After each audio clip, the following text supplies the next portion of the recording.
ಎಲ್ರಿಗೂ ನಮಸ್ಕಾರ. ಹೇಗಿದ್ದೀರಾ? ವೆಲ್ಕಮ್ ಟು ಮನಸ್ವಿನಿ ಮನೆ ಮನಸ್ಸಿನ ದನಿ. ಕಾರ್ತಿಕ್ ಮಾಸ ಅಂತಲೇ ಎಲ್ರಿಗೂ ನೆನಪಾಗೋದು ಮನೆ ದೇವ್ರಿಗೆ ಹೋಗಬೇಕು ಅಂತ ಹೇಳಿ 4 ವಾರ ಅದಲ್ಲಿ ಯಾವುದಾದ್ರೂ ಒಂದು ವಾರ ಹೋಗೋಣ ಅಂತ ಅಂದ್ಕೊಂಡ್ವಿ ಕಣ್ರಿ. ಆಗಲಿಲ್ಲ. ಆದರೆ ಯಾವುದಾದ್ರೂ ಫಂಕ್ಷನ್ ಇತ್ತು. ಈ ಸಲ ಹೋಗಲೇಬೇಕು ಅಂತೇಳಿ ಶುಕ್ರವಾರ ರಾತ್ರಿ ಬಿಟ್ವಿ 9:30ಗೆ ಬೆಂಗಳೂರಿಂದ ರಾಣಿಬೆನ್ನೂರಿಗೆ ಹೋಗಿ ಇಳ್ಕೊಂಡು ಬೆಳಗ್ಗೆ 5:45ಗೆ ಹೋಗಿದ್ವಿ. ಆದರೆ 6:45ಗೆ ಗಾಡಿ ಬಂತು ಮೈಲಾರಕ್ಕೆ ಹೋಗೋವಂಥದ್ದು. ನಮ್ಮ ಮನೆ ದೇವರು ಮೈಲಾರಲಿಂಗೇಶ್ವರ. ರಾಣಿಬೆನ್ನೂರಿಂದ 1 ಕಾಲ ಅವರ್ ಆಗುತ್ತೆ ಜರ್ನಿ. ಸೊ ಅಲ್ಲಿಂದ ಬಸ್ಸಲ್ಲಿ ಹೊರಟು ತುಂಗಭದ್ರಾ ನದಿ ನೋಡ್ಕೊಂಡು ತುಂಬಾ ಖುಷಿ ಆಯಿತು. ಮಕ್ಕಳಿದ್ದಿದ್ರೆ ಇನ್ನೂ ಚೆನ್ನಾಗಿತ್ತು ಅನಿಸ್ತು.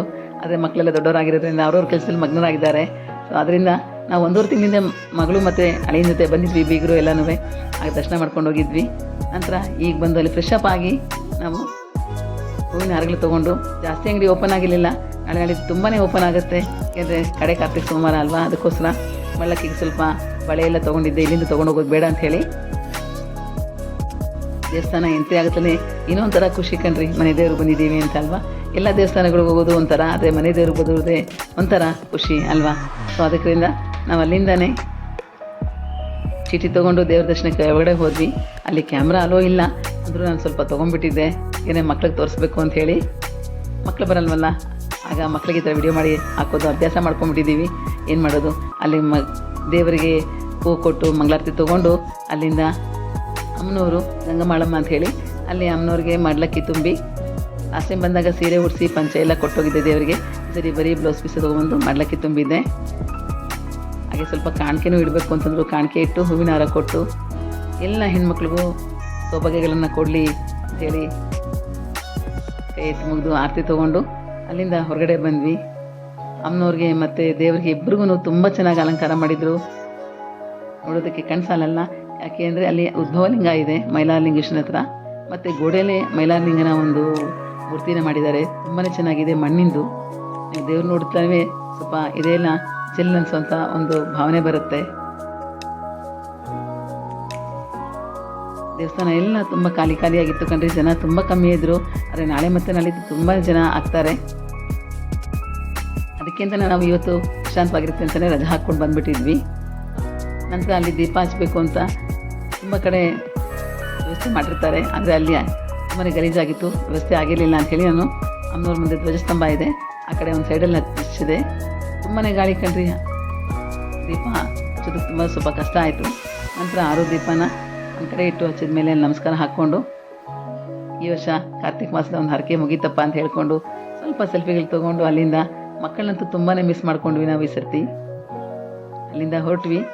ಹಾಗೆ ದೇವಸ್ಥಾನದ ಹೊರಗಡೆ ಬಂದಾಗ, ನಾವು ಹೊರಗಡೆ ಬರೋಕ್ಕೆ ಮುಂಚೆ ಅಲ್ಲೊಂದು ಅರಳಿಕಟ್ಟೆ ಇರುತ್ತೆ. ಅಲ್ಲಿ ದೇವ್ರ ಕಲ್ಲು ಅಂತ ಹೇಳಿ ಗುಂಡ್ಕಲ್ಲುಗಳು ಒಂದಷ್ಟು ಇಟ್ಟಿರ್ತಾರೆ. ಅದ್ರ ಬಗ್ಗೆ ನಮ್ಗೆ ಅಷ್ಟೊಂದು ಗೊತ್ತಿರಲಿಲ್ಲ ಇದುವರೆಗೂ. ಈ ಸರ್ತಿ ಹೋದಾಗ ಸರಿ ನೋಡೋಣ ನಡಿ ಅಂತ ಹೇಳ್ಬಿಟ್ಟು ನಮ್ಮ ಹೋಗಿ ಅಲ್ಲಿ ಕೈ ಮುಗಿಸ್ಕೊಂಡು ಗುಂಡ್ಕಲ್ಲು ಎತ್ತೋದಕ್ಕೆ ಶುರು ಮಾಡಿದ್ರು. ಅಂದರೆ ದೇವ್ರ ಕಲ್ಲನ್ನ ಅಲ್ಲಿ ಕೂತಿದ್ದವರು ಹೇಳಿದ್ರು, ಅದೇನಾದರೂ ಹರಕೆ ಮಾಡ್ಕೊಂಡು ನೀವು ತೆಗಿಬೇಕು, 3 ಸಲ ತೆಗಿಬೇಕು, 1 ಸಲ ಅಲ್ಲ ಅಂತ ಹೇಳಿದ್ರು. ಸರಿ ಅಂತೇಳಿ ಅವರು 3 ಸಲ ತೆಗೆದ್ರು. ನಂತರ ಹರಕೆ ಮಾಡಿದ್ದನ್ನು 4ನೇ ಸಲ ತೆಗಿಯಕ್ಕೆ ಹೋದರು, ಆಗಲಿಲ್ಲ. ನಂತರ ನಾನು ಹೋದೆ.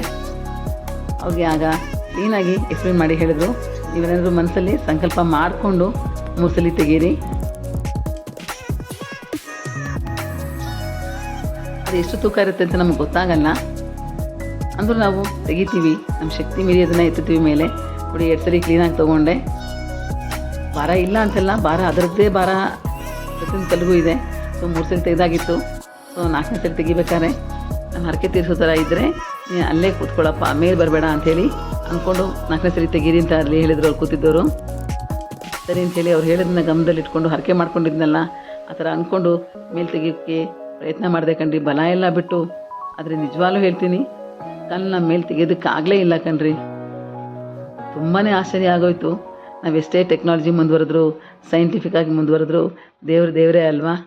ಆ ನಂಬಿಕೆಗಳು ತುಂಬಾ ನಮ್ಮನ್ನು ಕಾಪಾಡ್ತೇವೆ ಅನ್ನೋದು ಈ ಥರ ವಿಷಯಗಳು ನಡೆದಾಗಲೇ ತುಂಬಾ ಖುಷಿ ಆಯಿತು. ದೇವ್ರದಲ್ಲಿ ಭಂಡಾರ ಇಟ್ಸ್ಕೊಂಡು ಸ್ವಲ್ಪ ಕಾಣಿಕೆ ಕೊಟ್ಟು ಈ ಕಡೆ ಬಂದ್ವಿ. ಇಲ್ಲಿ ಈ ಜಾಗದಲ್ಲಿ ದಾಸೋಹ ನಡೆಯುತ್ತೆ. ದಿನ ನಡೆಯುತ್ತೆ ಅಥವಾ ವಾರಕ್ಕೊಂದ್ಸಲ ನಡೆಯುತ್ತೆ, ನನಗೆ ನೆನಪಿಲ್ಲ. ಆದರೆ ಇವತ್ತಂತೂ ಜನ ಯಾರಿಗೂ ಅಷ್ಟೊಂದು ಇರಲಿಲ್ಲ.